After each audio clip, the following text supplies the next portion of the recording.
बम, बोल बम तारक बम।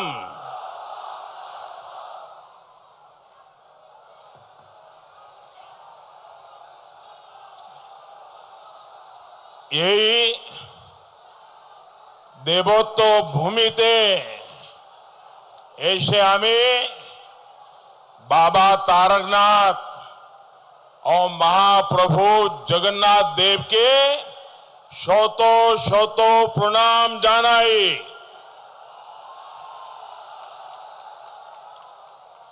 मैं रामकृष्ण परमहंस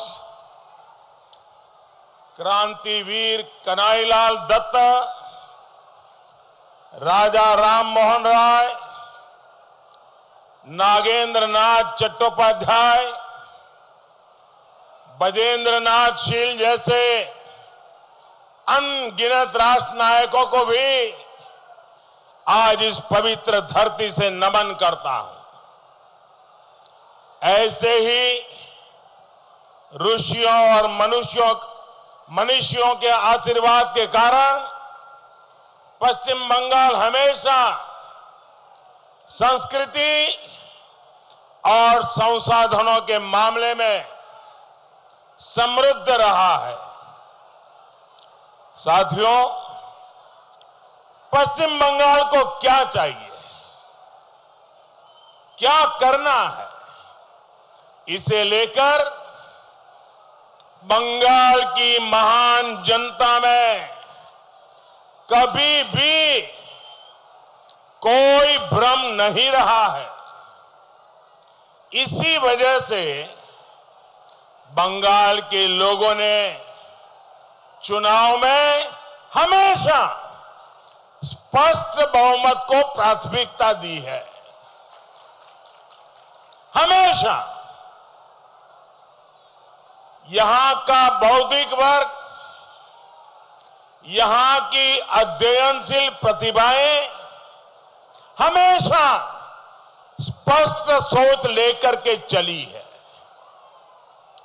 बंगाल के लोग हमेशा अपनी परीक्षा में पास हुए हैं। फेल वो लोग हुए हैं जिन्होंने बंगाल के लोगों की अपेक्षाओं को, उनकी आकांक्षाओं को पूरा नहीं किया। फेल वो लोग हुए हैं जिन्होंने बंगाल का विकास नहीं किया, बंगाल को बरसों पीछे धकेल दिया।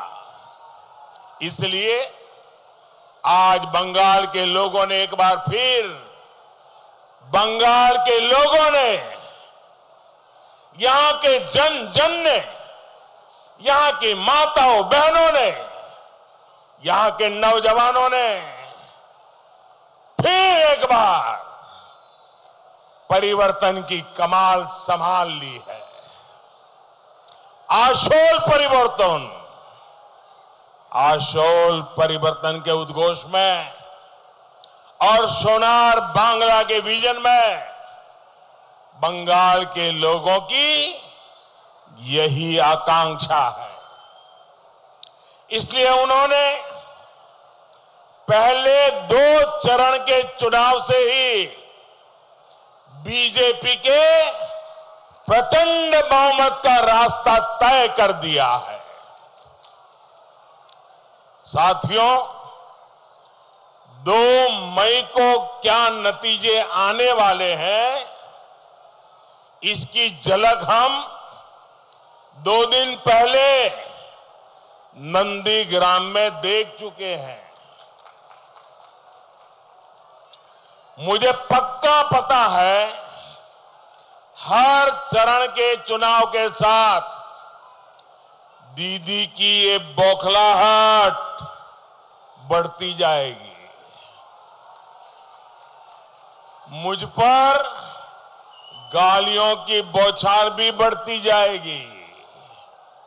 और अब तो इलेक्शन कमीशन कहो, सुरक्षा प्रबंध वाले लोग हो, हर किसी पर हम सब जानते हैं, क्रिकेट के मैदान में अगर कोई खिलाड़ी बार बार अंपायर पर सवाल उठाए तो समझो उसके खेल में खोट है।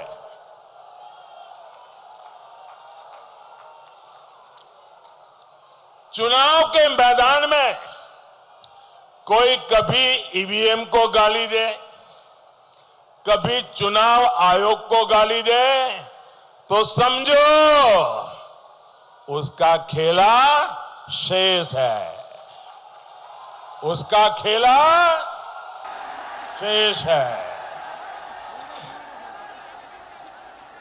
दीदी, ओ दीदी,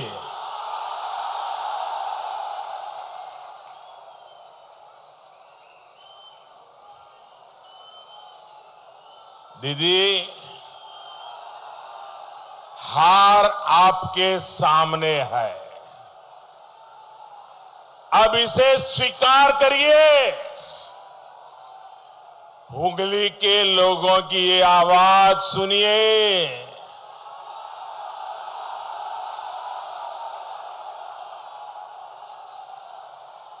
दीदी, निर्वाचन खेला नय, গণতন্ত্র খেলা নয়। গণতন্ত্র হলো মানুষের সেবার পথ, গণতন্ত্র হলো মানুষের উন্নতির পথ। आप ये सब भूल गई दीदी, भूल गई। इसलिए बंगाल के लोगों के साथ आपने विश्वासघात किया, लोगों के साथ आपने विश्वासघात किया। मेरे प्यारे भाइयों बहनों, आपका उत्साह, आपका प्यार मेरे सर आंखों पर, लेकिन जगह नहीं है। आप जहां हैं वहीं रहिए, आगे आने की कोशिश मत कीजिए। जगह छोटी पड़ गई। आपका प्यार उससे भी अनेक गुना ज्यादा है।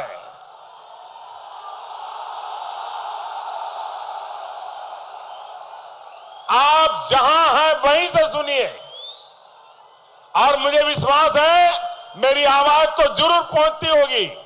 आप मुझे देख नहीं पाते होंगे, बहुत बड़ी तादाद में आप लोग आए हैं। भाइयों बहनों,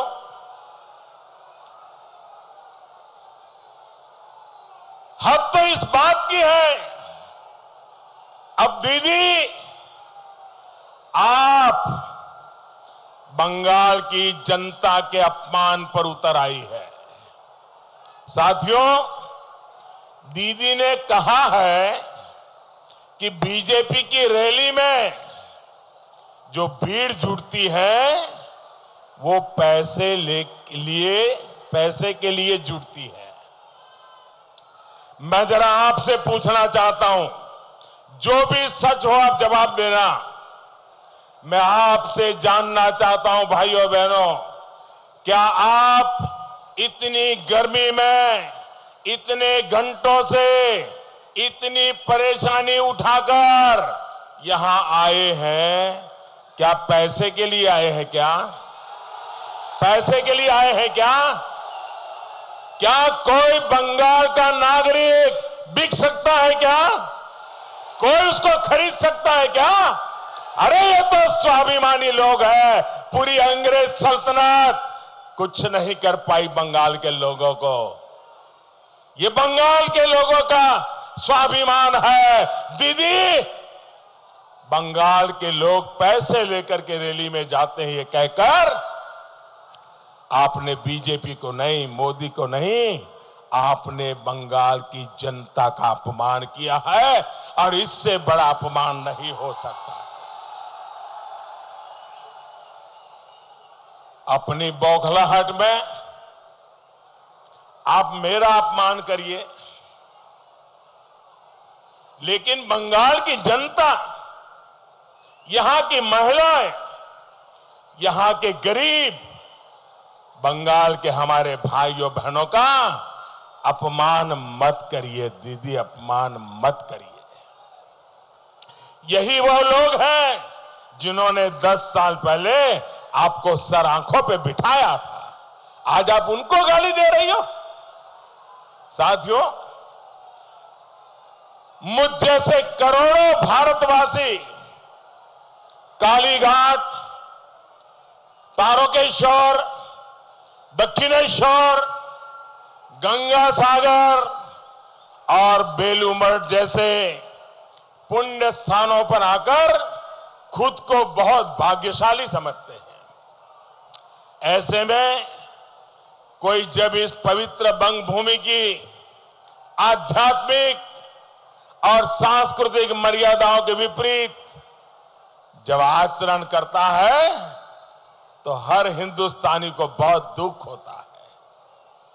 बंगाल में एक विशेष मधुरता है, मिठास है, यहां की भाषा में मिठास है, यहां के भाई बहनों की भावना में मिठास है, बंगाल के हर नागरिक की व्यवहार में मिठास है, यहां की मिष्टी दोई और मिठाइयों की तो बात ही अलग है। फिर इतनी कड़वाहट कहां से लाती है दीदी? इतनी कड़वाहट कहां से लाती है दीदी? कोथाय थे के पाचन, ये तो तिक्तो था दीदी। आप बंगाल के प्रतिभाशाली युवाओं के आचार विचार में कड़वाहट घोल रही है। अब दीदी, आपको बंगाल के भविष्य के साथ ऐसा अन्याय नहीं करने दिया जाएगा। भाई और बहनों, दीदी की बौखलाहट का एक बहुत बड़ा कारण है उनके 10 साल का रिपोर्ट कार्ड। मैं डे 1 से कह रहा हूं, दीदी आपने काम क्या किया बताओ ना लोगों को। ये रिपोर्ट कार्ड मांग रहे हैं, बस यही उनकी परेशानी है। पुरानी इंडस्ट्री बंद, नई इंडस्ट्री का रास्ता बंद, नए निवेश, बिजनेस और चाकरी की संभावनाएं मंद। हुगली देश के सबसे पुराने औद्योगिक क्षेत्रों में से एक रहा है, लेकिन आज क्या हालत हो गई है आप भी जानते हैं। एक समय भारत के अनेक राज्यों से लोग बंगाल की फैक्ट्रियों में काम करने आते थे। आज बंगाल के लाखों लोग चाकरी के लिए पलायन करने को मजबूर है। साथियों, तृणमूल सरकार तो अपने आप में पश्चिम बंगाल के लिए आपदा सिद्ध हुई है। मानवता कहती है कि जब भी किसी पर मुसीबत आए तो मदद का हाथ आगे बढ़ना चाहिए, लेकिन तृणमूल के लोगों ने तो मुसीबत को ही कमाई का साधन बना दिया। बार बार आने वाले चक्रवातों से पश्चिम बंगाल परेशान होता है, चारों तरफ तबाही आती है, गरीब की बाड़ी मिट्टी में मिल जाती है, लेकिन तृणमूल के तोलाबाजों की उनकी बाड़ी और उनकी गाड़ी, इसका साइज बढ़ता ही जाता है। दीदी, ओ दीदी,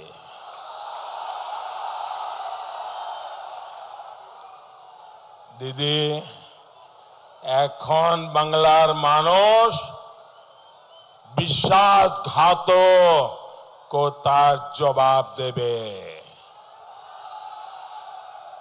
इन लोगों ने पंचायतों को लूटा, पंचायत चुनावों को लूटा। हालत यह है कि शासन प्रशासन की कमान भी टीएमसी के दफ्तरों को दे दी गई है। साथियों, विकास के लिए, किसी भी क्षेत्र के उन्नयन के लिए विजन और पॉलिसी जितनी जरूरी होती है, उतनी ही आवश्यक राजनीतिक इच्छा शक्ति भी होती है। बीते 10 साल में पश्चिम बंगाल ने इसका बहुत बड़ा अभाव देखा है। ऐसी सरकार आपने कहां देखी जो इस बात पर गर्व करती हो कि उन्होंने शिल्प को रोका है, उद्योग को रोका है। सिंगूर के साथ इन्होंने कितना बड़ा धोखा किया, ये बात मुझसे ज्यादा आप जानते हैं। सिंगूर का राजनीतिक उपयोग करने के बाद इन लोगों ने यहां के लोगों को अधर में ही छोड़ दिया। आज सिंगूर में न उद्योग है, न उतनी चाकरी है, और जो कृषक है वो बिचौलियों से परेशान है। साथियों, हुगली का आलू बड़ी मात्रा में सिर्फ और सिर्फ इसलिए बर्बाद होता है क्योंकि दीदी की सरकार ने यहां पर्याप्त कोल्ड स्टोरेज नहीं बनाए।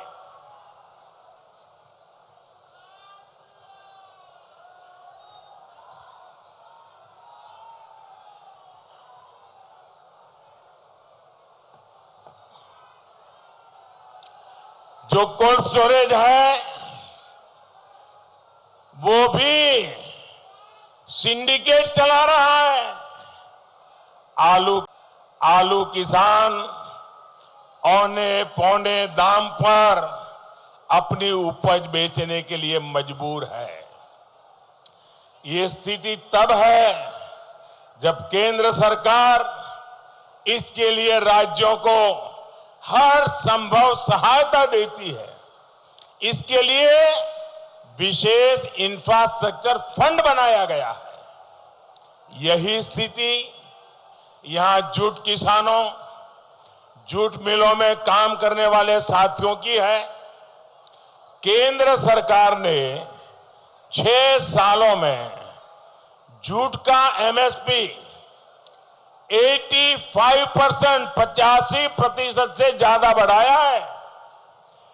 गेहूं की पैकेजिंग जूट में हो, देश में प्लास्टिक की जगह जूट बैग का उपयोग हो, इसके लिए हमने कदम उठाए, जूट की डिमांड को बढ़ाया। लेकिन यहां की सरकार जूट मिलों को प्रोत्साहित ही नहीं कर रही। इसलिए आज आलू किसान, जूट किसान, श्रमिक, हर कोई डबल इंजन की भाजपा सरकार के लिए वोट कर रहा है। दीदी, इसलिए वोट कर रहा है। बीजेपी सरकार बनने के बाद यहां कोल्ड स्टोरेज के साथ ही फूड प्रोसेसिंग में निवेश को और बढ़ाया जाएगा। साथियों, बंगाल के गरीब किसानों के साथ तो दीदी ने अपनी विशेष नफरत दिखाई है। पूरे देश में 10 करोड़ से ज्यादा किसानों को पीएम किसान सम्मान निधि का लाभ मिल चुका है। देश भर के किसानों के बैंक खाते में सीधे 1.25 लाख करोड़ रुपए जमा कराए गए हैं। 10 करोड़ किसानों के खाते में 1.25 लाख करोड़ रुपया ये हो चुका है। न कोई कटमनी, न कोई रिश्वत,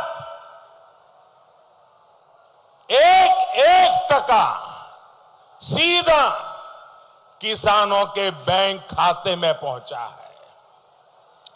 लेकिन ये लाभ बंगाल के किसानों को नहीं मिला।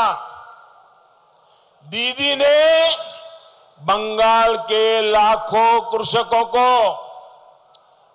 भारत सरकार के इन पैसों से वंचित रखा। भाइयों और बहनों, 2 मई को यहां सिर्फ डबल इंजन की सरकार ही नहीं बनेगी, बल्कि डबल बेनिफिट, डायरेक्ट बेनिफिट देने वाली सरकार बनने वाली है। बंगाल में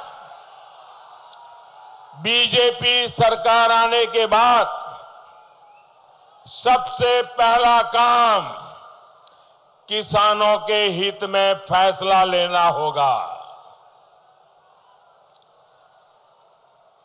पहली कैबिनेट में ही बंगाल में पीएम किसान सम्मान निधि को लागू करने का निर्णय लिया जाएगा।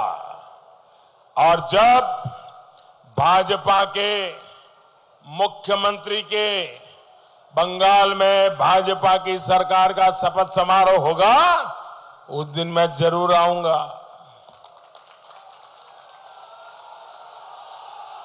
और आकर के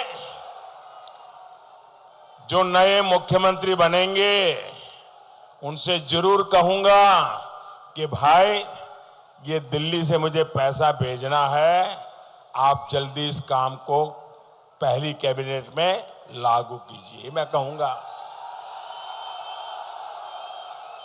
और सुनिए भाइयों, बंगाल के हर एक किसान को जो दीदी ने नहीं देने दिया है, वो भी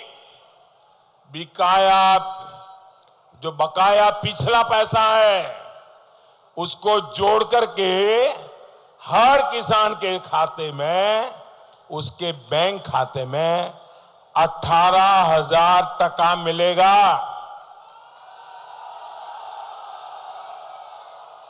और मैंने तो आग्रह करूंगा कि 10 साल से सरकार को जरा सो जाने की आदत पड़ी है। नई सरकार को सारी मशीनरी को दौड़ाना पड़ेगा। और इसलिए मैं तो कहूंगा कि दुर्गा पूजा के पहले हर किसान के खाते में रुपया पहुंच जाना चाहिए। और इसलिए मेरा आग्रह है कि बंगाल के किसान भाई बहन, और मैं यहां जो सरकार के मुलाजिम है, आज उनसे भी आग्रह करता हूं कि भाई 10 साल जो हुआ सो हुआ, जितना बर्बाद होना था कर लिया। अब बंगाल की सेवा करने का आपके सामने मौका आ रहा है। अभी 2 मई को नतीजा आने के बीच में समय है। जहां चुनाव पूरा हो गया है, वहां अधिकारी जरा किसानों की सूची बनाना चालू कर दें, उनके बैंक खाते चेक कर लें, उनका आधार नंबर चेक कर लें, ताकि जैसे ही निर्णय करें फटाफट पैसा जाना शुरू हो जाए। बंगाल की बीजेपी सरकार जल्द से जल्द हर एक किसान के बैंक खाते में सीधे पैसे ट्रांसफर करना चाहती है। टीएमसी सरकार ने किसानों के साथ जो इतना बड़ा अन्याय किया है, वो दूर करने का समय बहुत ही निकट दिख रहा है भाइयों। साथियों, अपने ही अहंकार में दीदी केंद्र की हर योजना के रास्ते में दीवार बनकर खड़ी होती रही है। केंद्र सरकार ने शहरों में काम करने आए रिक्शा, रेडी, ठेला चलाने वाले साथियों के लिए बिना गारंटी का बैंक लोन देने की जब भारत सरकार ने शुरुआत की, हिंदुस्तान के हर शहर में शुरू हुआ। लेकिन पता नहीं दीदी को क्या हो गया, दीदी ने यहां की बंगाल की सरकार ने इसको भी लागू नहीं किया। पूरे देश में आयुष्मान भारत के तहत गरीबों को 5 लाख मुफ्त इलाज मिल रहा है, 5 लाख रुपए का मुफ्त इलाज। लेकिन दीदी ने आयुष्मान भारत का लाभ किसी गरीब को मिलने ही नहीं दिया। और दीदी क्या कहती है, अरे मेरी तो योजना इससे भी बड़ी है। अरे दीदी, आपकी योजना मानो बड़ी है, उसमें अगर 5 लाख और जुड़ जाता है तो गरीब का भला होगा कि नहीं होगा, गरीब का लाभ होगा कि नहीं होगा। अच्छा दूसरा, दीदी आपको पता भी नहीं है, आप पढ़ती तो है नहीं। इस योजना का एक दूसरा लाभ क्या था कि कोई भी बंगाल का व्यक्ति अगर मानो किसी काम से दिल्ली गया है, जयपुर गया, चेन्नई गया और वहां बीमार हो गया तो वहां की अस्पताल में भी इस योजना से लाभ मिलता है, आपकी योजना से नहीं मिलता है दीदी। लेकिन उनको बंगाल के लोगों की चिंता नहीं है। बंगाल का संवेदनशील समाज इस कठोरता को, इस निर्ममता को देख भी रहा है, समझ भी रहा है और मौके के इंतजार में था, इस चुनाव में मौका पा लिया है। साथियों, दीदी और उनकी पार्टी के रुकावटी सोच ने इस क्षेत्र की कनेक्टिविटी को भी प्रभावित किया। यहां रेल लाइन को लेकर टीएमसी के नेता कितनी रुकावट डाल रहे हैं, ये आप भली भांति जानते हैं। भाजपा की डबल इंजन सरकार यहां कनेक्टिविटी कामों को तेजी से आगे बढ़ाएगी। इससे ईज ऑफ लिविंग भी बढ़ेगी और ईज ऑफ डूइंग बिजनेस भी। डेडिकेटेड फ्रेट कॉरिडोर तो पश्चिम बंगाल सहित पूरे पूर्वी भारत को विकास की नई बुलंदी देने वाला है। बहुत जल्द ही डानकुनी तक का पूरा कॉरिडोर राष्ट्र को समर्पित कर दिया जाएगा। कोलकाता मेट्रो का विस्तारीकरण भी तेजी से किया जा रहा है। कुछ समय पहले ही नावपाड़ा से दक्षिणेश्वर तक के सेक्शन का उद्घाटन करने का अवसर मुझे भी मिला था। हुगली के अनेक हिस्सों में भी मेट्रो के पहुंचने से यहां के गरीब मध्यम वर्ग को बहुत लाभ होने वाला है। भाई और बहनों, पश्चिम बंगाल की पहचान यहां की धरोहर है, आस्था अध्यात्म के स्थान है। तारकेश्वरनाथ हमारी आस्था का ही ऐसा स्थान है, लेकिन तृणमूल ने इस पावन स्थान को भी पॉलिटिक्स का तुष्टीकरण का माध्यम बना दिया। साथियों, हमने भोले बाबा के आशीर्वाद से ही काशी विश्वनाथ मंदिर में परिसर और आसपास के क्षेत्र का विकास बड़े पैमाने पर शुरू किया है। उसी तरह यहां तारकेश्वर में भी बड़े पैमाने पर श्रद्धालुओं की सुविधा के लिए बदलाव लाया जा सकता है। बंगाल की जनता के आशीर्वाद से हम ऐसा जरूर कर पाएंगे।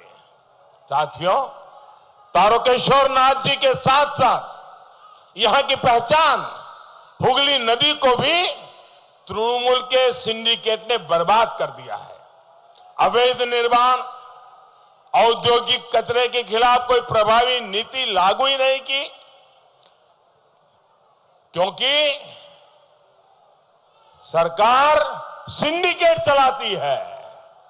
यहां सीवेज वाटर ट्रीटमेंट के नाम पर सैकड़ों करोड़ रुपए खर्च किए गए, लेकिन कई ट्रीटमेंट प्लांट आज भी काम नहीं कर रहे हैं।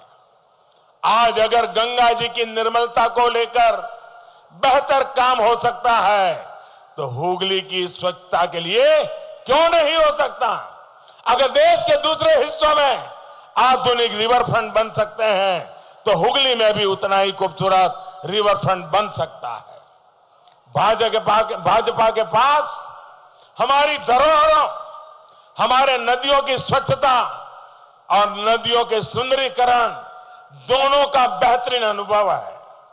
यही अनुभव 2 मई के बाद हुगली के काम आएगा, सोनार बांग्ला के निर्माण में काम आएगा।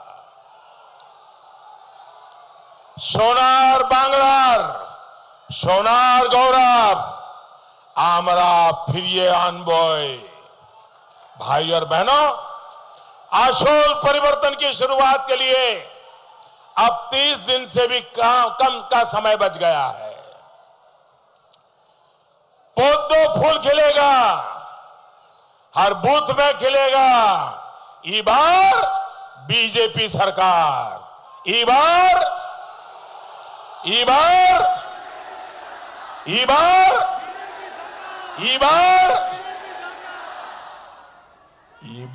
जोर से छाप, कमल छाप।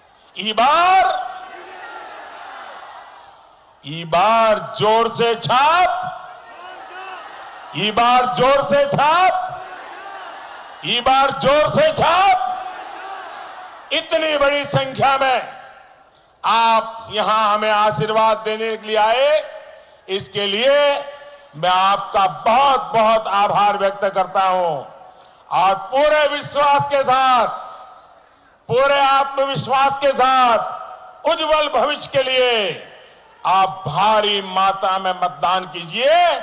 और पहले बार जो मतदान हुआ, दूसरी बार उससे ज्यादा हुआ, तीसरी बार उसका भी रिकॉर्ड तोड़ने का काम आपके पास है। करोगे ना? करोगे ना? घर घर जाओगे, लोगों को मिलोगे, मतदान कराओगे, एक एक को लाओगे। मुझे पूरा विश्वास है ये सारे चुनाव का नेतृत्व बंगाल की जनता कर रही है। हम तो आपके उत्साह को प्रणाम करने के लिए आते हैं। मेरे साथ पूरे हाथ जोर से बोलिए, भारत माता की, भारत माता की, भारत माता की। बहुत बहुत धन्यवाद।